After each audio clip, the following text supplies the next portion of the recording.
The following podcast is a presentation of Project Entertainment Network. Welcome to Vicious Whispers with Mark Tullius, your source for horror, sci-fi, suspense, and all things violent. Hey, what's up, guys? Thank you so much for joining me today on Vicious Whispers with Mark Tullius. Today we have episode 149. At the end, I will be reading a chapter or section from Try Not to Die at Grandma's House, continuing that story. Not sure if I'm doing a death scene or not. I think they're kind of long, but we shall find out. First, this week was all right. Not as positive as last week. Well, actually, that's not true. Depends on what I focus on. I could either focus on missing 2 workouts and feeling a little run down, also being a little bummed, like on both on Friday and on Tuesday. My son stayed home. Well, actually, he went to school, but he had a headache. So he came home with a headache on Friday and then again on Monday or Tuesday. And they were off school on Monday. So I really didn't get a lot of work done those days. And then Wednesday, he decided to stay home too because he still said he had a headache. It was hard to know whether or not it was legitimate or not. Sometimes he makes stuff up. Sometimes he just wants to get out of school. But I remember that he had a really bad concussion, a blow to the head playing basketball like 8 days before. So like, damn it, it's probably from that. So I was kind of upset at myself for not realizing that. Took him to our NUCA doctor, Dr. Wong in Alhambra, and he did an amazing job. Well, I was able to see that Jake was really out of alignment. One shoulder was off, one leg was off, and Dr. Wong adjusted him, and so now he's back at school. So missing those workouts had a little bit of a negative effect, but then I was able to go and see my parents. I hadn't seen them in a while. I took Jake over there. That was a lot of fun. It held on us, so that was cool. So it ended up being a good day. Finally made an appointment for my neurologist to go over my results from 2 months ago. Been putting that shit off. Just been so busy. And I haven't been feeling like writing part 2 of the TBI book. Just got so much other stuff going on. A lot of that's because I'm so focused on Try Not to Die. It felt really good. I got back at Grandma's house off to Anthony Spock. I had a great meeting with Caitlin I talked about last week, where I have about a month and a half before she gives me her finished summer camp or the rough draft. And so I was like, okay, what do I do? I said, this is awesome. I finally have time to work on my own shit. What am I going to write? What am I going to work on? So I went to my office. I pulled out Ain't No Messiah, the early years, tells of the blessed and broken, the early years, because those were all short stories. That'd be super fast to do. I already have a lot of them created. But I was like, well, how far am I going to get in this? And then I realized it's like, fuck, Dethfest has been sitting there forever. Trying Not to Die at Dethfest, which I'm writing with my buddy Glenn. It's been sitting nearly complete for a very long time, which is my fault because I have not done anything with it. I was supposed to be working on death scenes. I was supposed to be doing other, but then it was always like either I'm working on the Western, either I'm working on Wizard's Tower. I'm trying to do some marketing. Something's coming up. So Glenn and I had an awesome conversation yesterday. I apologize to him for being such a shitty co-author. Sorry, Glenn. But the cool thing is we're going to get it done. So it's really close to being finished. It's going to be really cool. That one should be out this year.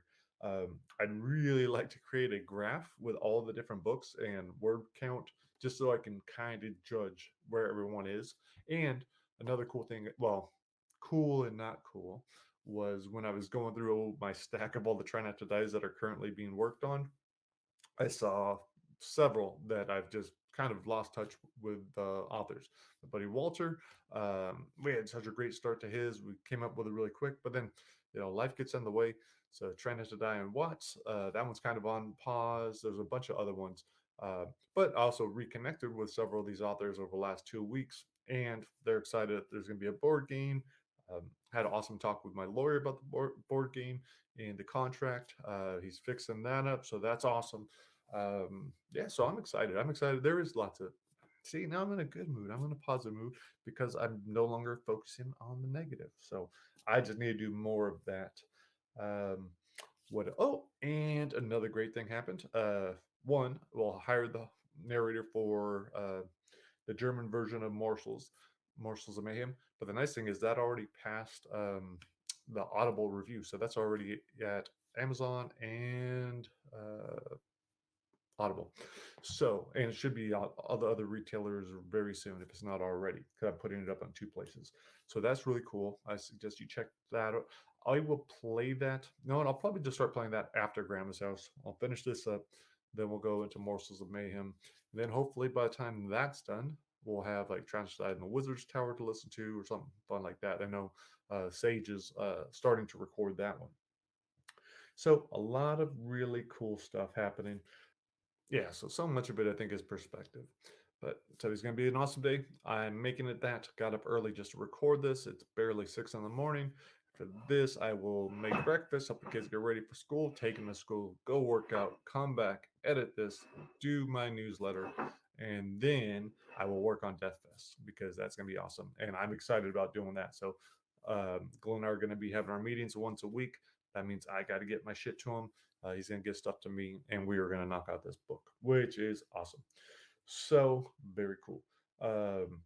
What else? What else? There was something else. The German edition of Twisted Reunion, that should be coming out in a day or two. Totentanz.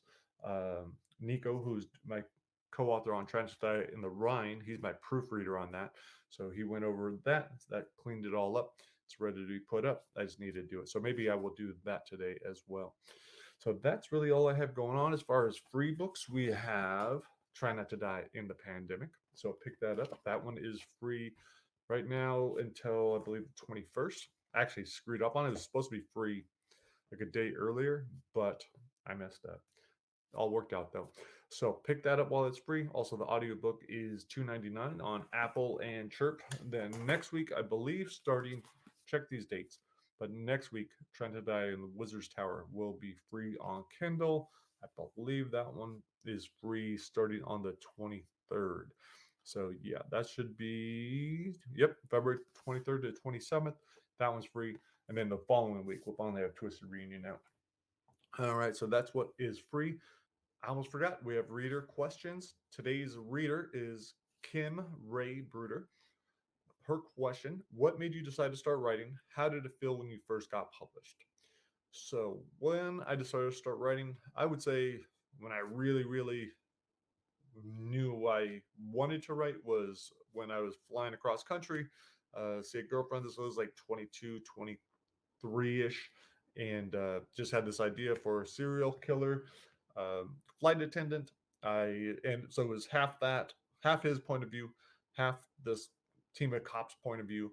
I've been reading a lot of cop stories, a lot of was it Kellerman and some Dean Koontz, and I guess a lot of Patterson had that type of stuff in it. So I was reading a lot of that. I had the idea, and then I just couldn't stop the idea. After that, I played around with different things. Um, Actually, even before that, I think I was working on a fantasy novel that I never did anything with, but I had fun creating it. So that one was more creating, not really writing. Um, but it was right around that time, probably like between 21 to 24, where I really got bit by it. I was like, okay, I want to write. I've joined this. As I got a little bit older, that's when I started selling, writing the short stories and starting to sell those. Which goes into the second question: how did it feel when you first got published? That was pretty amazing. Yeah, I can't remember what my first sell of a story was. It might have been Black Ink Horror. I think I was in like 4 or 5 of their little anthologies, which was really cool. So thank you to them for giving me that break, because having something published, I don't know if I even got paid on those or on the first one, or it was like $5 in copies or $10 in copies or whatever it was. But that gave me so much confidence, because I knew how many people were submitting. I was submitting to so many different places. And so knowing what your numbers are, like the odds of getting accepted, then all the self-doubt. And so when they started taking my stories, that was awesome. Where else? I think my first professional sell was Bound for Evil, or what was it? Oh, maybe. Yeah, I think Bound for Evil was my first pro sell, and there was another one, Thou Shall Not. But again, that was like probably $200 for the short story, so it wasn't a lot of money at the time. I was hurting for money, so it definitely helped. But it wasn't like it was going to make a difference. So I wasn't writing for that at all. I just wanted to get my work out there. I wanted to publish as much as I could. And the nice thing with all those short stories is I was able to reuse the good ones, fix them up, like rework them, and put them in Twisted Reunion or Untold Mayhem. Yeah, someone Untold. So that was nice. That's one thing I encourage lots of authors to do. It's like make sure you just have those rights if you're selling your stories. That way you could repurpose them, reuse them. Twisted Reunion is probably it has the most ratings out of all my stuff, and so definitely a fan favorite. But yeah, so that's what it felt like. It felt pretty incredible to know that someone wanted to pay me for my work or just wanted to share my work. So that was an amazing feeling. For all of you guys that are writers that are trying to get published, just keep at it. Yeah, find the people that enjoy your writing. That will help make it better. Because it doesn't help when you just give it to family members. They're like, oh yeah, that's great. Like, no, it's not. It sucks. But people don't want to hurt your feelings, and being okay with editors and readers saying, hey, this part doesn't work right here, and this doesn't. I think sometimes it's easy to get defensive and want to really protect our work because it's part of us, but then we realize, like, no, this is just how it came out, and now someone else is going to help fix it up. So that's it. Why don't we get into story time? Let's do it. Let's do some Grandma's House. All right. Last week, you had to make a decision. Sam was starting to take off towards the forest, into the woods where your grandpa told you not to go. And so your decisions were, do you drag Sam back to the house? Do you call for Grandpa Joe? Or do you follow Sam? I don't know. I'm going to go with, let's see, drag Sam back to the house, page 145. Let's see. Is it a death scene? Is it not a death scene? She'll find out. All right. Stay behind me. Let's try that shit again. Stay behind me, I say. But Sam just pushes me and heads into the woods. The ground is covered with dead leaves and twigs, crunching under our sneakers. The birds squawk like they're trying to warn us. Come on, Sam, I'm hungry. You are not. You're just scared. I hate feeling like a baby next to my little sister. She's holding the knife out like a hunter, her step so much lighter than mine. Something moves to our left and we spin. I grab Sam's arm as she steps towards the sound. I picture a snake, 10 feet long, its fangs sharper than Sam's rusty knife. But it's just a rabbit. Sam shakes her off my hand and gives me a look like I'm stupid. We keep moving through the trees. I don't see any other animals, but something's watching us. I just know it. Look, Sam says and jogs up to a tree. She runs her fingers over 3 huge horizontal gashes in the bark. It's got to be the bear. Now another giant creature is in my head. Sam gets down on her knees and swipes away the leaves. She's looking for tracks. We don't even know where they found him, I say. If you want to know so bad, let's just ask Grandpa. Shh. Sam's so still it almost makes me piss my pants. What the hell is she hearing? Let's go. Shut up, David. Sam crouches and moves towards something to the right. I try to step lightly, knowing one wrong crunching step will send whatever's over there charging at us. It might be my imagination, but I swear I hear a snarl. It's probably the last thing Tim heard before whatever it is ripped off his face. Suddenly, Sam stops, turns in a circle. Whatever she was following is gone. She looks up at the trees as though it climbed up somewhere. It was probably a squirrel, I say, even though I know it wasn't. Squirrels don't snarl, even in West Virginia. Sam puts her knife back in her pocket and breathes through her nose. It seems she's finally ready to go back. I follow her a few steps till she stops again, looks left and right. Crap, she says. You hear something? No, I just don't remember where we came from. What? I was turning around and I look around. Everything is the same. More trees, dead leaves, a few fallen logs, slivers of sunlight carving through the branches above. My watch says we only have 15 minutes before breakfast. For some reason, I'm more nervous about being late than being lost. Sam checks every tree looking for the 3 gashes, but we can't find our marker. I know we should have just stayed inside. What's that? Sam asks. She squints. I look into the forest and see what seems to be a wall. We head towards it and realize it's not a wall. It's a fence. The wood has been stained to match the color of the bark all around us. The nails are shiny. It must have been put up recently. It's no ordinary fence, though. 15 feet high and thick enough to withstand a truck ramming it. Sam puts her hand against it. What do you think is on the other side? I don't care, I say. Grandpa says if we get to the fence, turn our butts around. It's got to be huge. I don't care what it is. We shouldn't even be here. This is the fence. We need to head back the opposite way. Breakfast is... I trail off. There's something moving on the other side. It's pacing back and forth. Stalking might be the better word. Let me stand on your shoulders, Sam says. She pulls me towards the fence. What? I need to look over. No, we're going back. Sam scowls at me, then picks up a rock. I think she's going to throw it at me, but she holds it at her side and looks up at the fence. Her fingers curl to get a better grip. She starts to throw it over when, I wouldn't do that. A little boy is standing about 30 feet from us. Dark curly hair sits on his head like a bird's nest. He's shirtless, covered in dirt. He's missing teeth and staring at us with mean, beady eyes. He's a bit younger than Sam, but looks just as ornery. What's it to you? Sam asks. Ain't me I'm worried about. Well, I'm throwing it. Only gonna piss him off. Maybe I should throw it at you. I've seen this play out too many times with kids in the neighborhood. Sam won't back down and someone's hurt. I decided to divert Sam's instincts and ask the boy, what's over the fence? I ain't got a name, but you want no part of it. Well, I ain't scared, Sam says. Yeah? Yeah. Your brother weren't scared of nothing either. My gut twists up. Sam's mouth is open, but nothing's coming out. I've never seen her speechless like this, and it's making me shake. Finally, I say, how do you know our brother? The boy flashes his toothless grin and takes off running.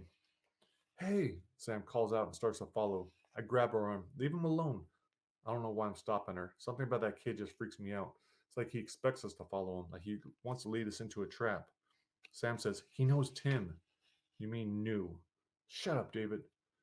No, I followed you all the way out here like you wanted, but we need to get back. We don't have much time. You want to be late? They'll never let us go out on our own again. Sam looks at the fence. Whatever is on the other side is still stalking back and forth. Its breath sounds like it's fighting through snot, like it's got a cold.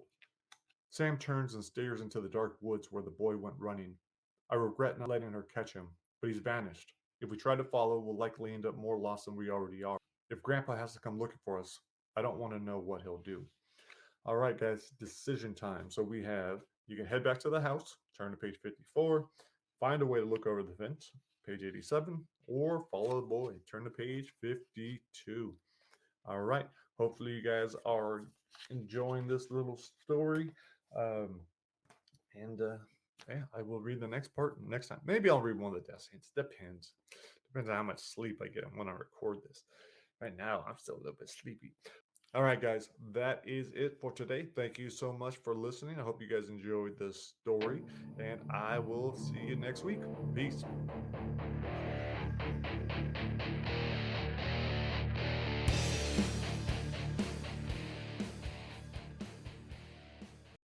This has been a presentation of the Project Entertainment Network.